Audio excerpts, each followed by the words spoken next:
What's up, everyone? Hello. Like most of the world right now, we've been stuck inside for a pretty long time, month and a half or so, playing a lot of video games, Final Fantasy VII Remake, Resident Evil 3 Remake, a lot of remakes. It's like it's the late 1990s again. I'm off work, I'm not in school, obviously, and I'm just sitting at home playing video games all the time. Yep. But in between those games, I have been working on the game room, reorganizing things.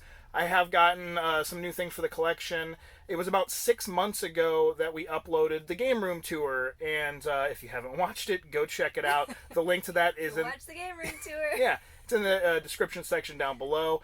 It just passed 50,000 views, so as sort of a celebration of that, I figured we would do like a little update of the room and the collection, some things I got, that kind of stuff, and also show you some future plans that we have for the game room. This is going to be not as detailed as the game room tour was. It's going to be a little bit more like a vlog style. Katie's actually going to film it so I can be on the camera, talk to you guys, and not try to do everything at once like I did with the original game room tour one. So anyways, without further ado, Katie, here's the camera.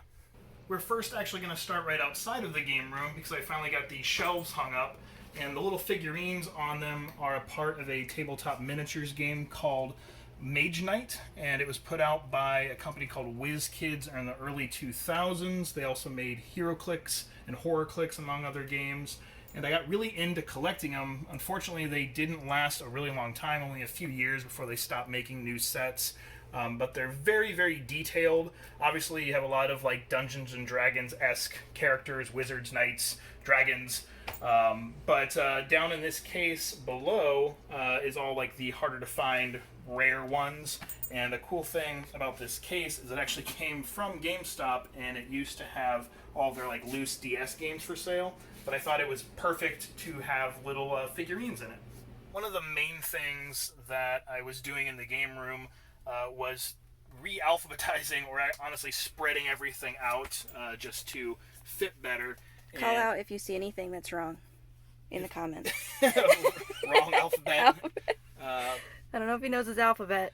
But like with this section, like from PS1 to PS3, I basically just sort of expanded it all down, and I'll probably end up having to take away some of these bigger box items and put more, shelving back there, because like I mentioned in the first game room tour video, like everything has a shelf behind it so that to raise up the games. So like I need to put a new one back there probably. There's an empty spot right there. There's there an empty stuff. There's one little empty hole. Yep. Over in PS1, I did pick up a few new games recently, like Poi Poi, like party game, multiplayer party game, which obviously you can tell where I just put that back. It needs to be put in an alphabetical spot. Monster Rancher, Incredible Crisis, a couple oddball ones. There's one more up there that I have not alphabetized yet. Bust a Groove 1, the original one. And you'll also notice that a lot of the PS1 games are in like Super Nintendo or Nintendo box protectors. Basically, I had a bunch of extra, and I plan on at some point for like the more expensive games to get PlayStation-sized ones to put them in there. But I figured for now, it's pretty much just protecting, overprotecting because of silverfish, and even though like it's sprayed for silverfish, there's still, just you never want to find chew marks on a manual in a game that's like $200 or something, and that would be the luck, is they would go after that one really expensive game and pass by the $5 one right next to it. But the geckos have to eat too. When a gecko gets into the house, then they can eat the silverfish and protect all the games. Yes. They are still putting out amiibos, and I'm running out of space for amiibos, so I started to put them on like the side of this shelf over here and kind of back into the corner, and then hopefully I'll have some maybe more room around the side of like this shelf over here. But then on the ceiling, I recently hung up a bunch more boxes because I noticed there was sort of like this empty gap right along this zone. So like a couple little standees, a Choo Choo Rocket standee, Donkey Kong, a Final Fantasy XI countertop standee. Woo-hoo! Woo! And Katie spent a good chunk of her life in that game. Yeah. And then just kind of wrapping around to this part of the ceiling just to fill in that like empty, weird space. Well, Mario and Luigi hiding back there. On this side of the Sony row, it's all of the PS4 and Vita stuff, and I really had to make room for a lot more PS4 games. On these shelves, there used to be all of these collector's editions right over on those shelves, so I had to do some reorganizing over there. And basically, there's one more shelf down here that has like some medium-sized collector's editions that'll probably end up getting moved as well at some point. And then most likely the Vita games will probably have to get moved because there's probably going to be PS4 stuff coming out for at least the next couple of years, still for sure, maybe even 3-4 years, who knows. And I have a feeling this entire row at one point will just be PS4 games. With all the Super Nintendo games, I am getting closer and closer to having at least the box for all of my loose carts. Since I filmed the Game Room Tour video, I've probably added about 20 more boxes and manuals to the collection, and I've spread out the Super Nintendo stuff now to be 2 full shelves. And then over here, a couple new things that I picked up, some Resident Evil bundles, and we got the 3-pack Resident Evil 10th Anniversary on the GameCube, and the 2-pack Pure Evil, Resident Evil, and Resident Evil 0 bundles. I'm a little bit of a fan of Resident Evil, so just a little. Trying to get all of the different variants and bundles that have come out, over the years. And then we have some new DS games I picked up. I've been buying a lot of DS and a complete in box like Game Boy. I've been on like a handheld kick this past year. Some of the cheap ones that I found over here. I bought a lot of like Majesco releases, like Turn It Around. I think it was like $3. Okay. No, not you. Turn It Around. Sorry.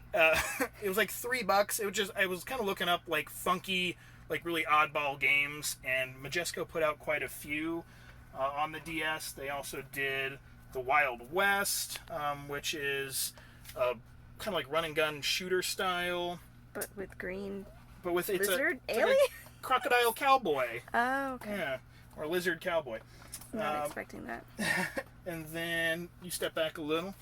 We have, let's see, over here, Dokapon Journey, Atlas title, multiplayer, RPG, like board game style.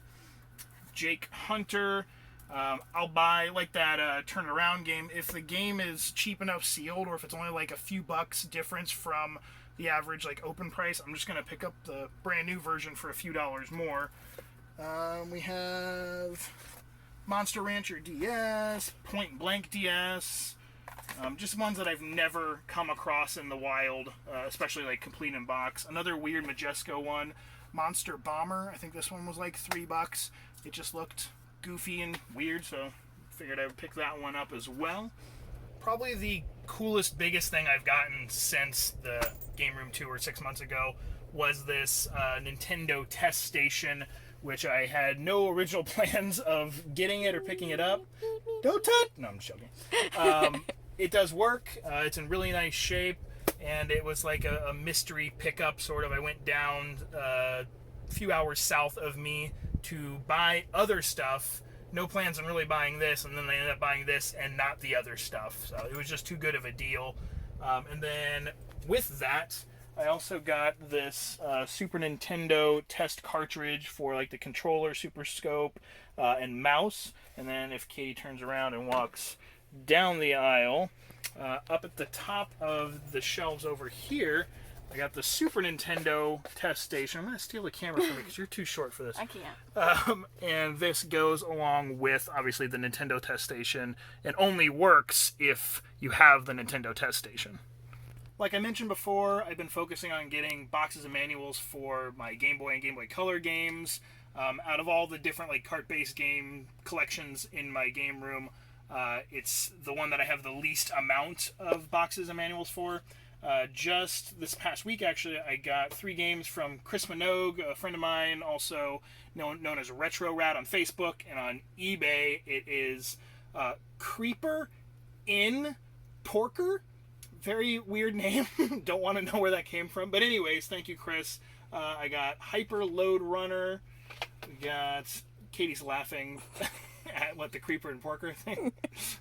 Alien vs. Predator, The Last of His Clan on the Game Boy, and Dragon Warrior Monsters 2 Tara, or Terra's Adventure. All those were complete in really nice shape. And then I bought the manual from Chris for this game. I already owned the game, but then I bought the box from someone else that had bought out Telegames, the company's like remaining stock of boxes for this and a few other games. And that's Rhino Rumble. I would say, very hard to find. Pretty fun game. A lot of people don't even know about it. And Yay, rhinos! And hey, support the rhinos. And it just seems like there's not even really a lot of copies ever like up for sale or that sell. So I mean, check out Rhino Rumble. It's not super expensive. It's like a $30 cart only game, somewhere around there. We got Battle Bull on Game Boy, and then Those don't look like they're in alphabetical order. these are not in alphabetical order at all because there's no. I got to do something with the Game Boy shelf to fit all the new boxes that I've been getting. Dragon Warrior 1 and 2 and Dragon Warrior 3 complete. This is a part of a trade from like a month or so ago. Traded some like PS1 stuff and got these and a few like Box and 64 games as well. And then the two probably best ones that completed a part of my collection was these were the last two Castlevania games that came out in North America that I needed to have complete in box. Every other Castlevania that has released in North America I now have complete in box. And that was the Castlevania Adventure. And then I had the manual and the cart for this game for many years, but I finally got the box for Castlevania Legends. And this is a big thank you to Pat at M&M Games in St. Pete, who hooked me up. This was like his personal box. He apparently had lost the game at some point, and this box was like just sitting in storage. So he ended up selling it to me because he couldn't find the game. So thank you very much, Pat, and M&M Games in general.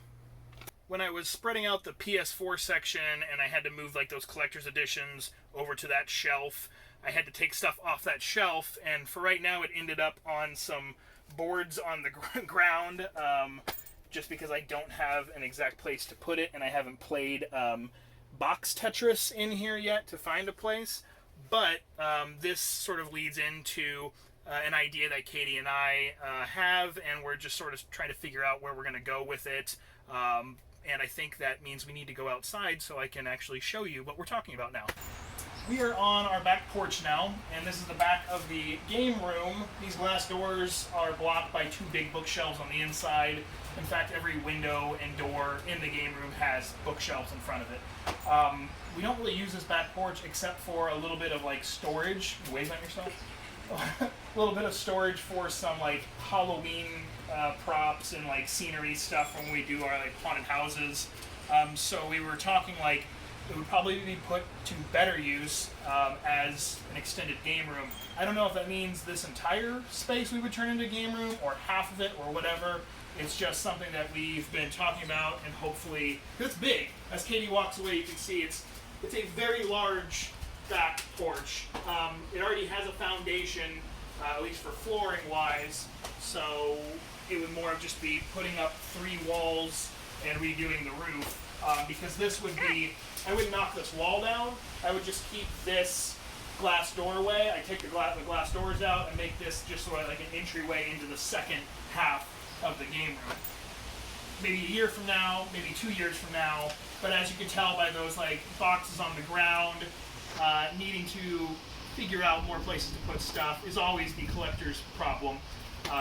So who knows? Hopefully, in the next couple of years we'll get that done, figured out. But that's the plan for now, is to expand the game room, maybe even doubling the size of the game room.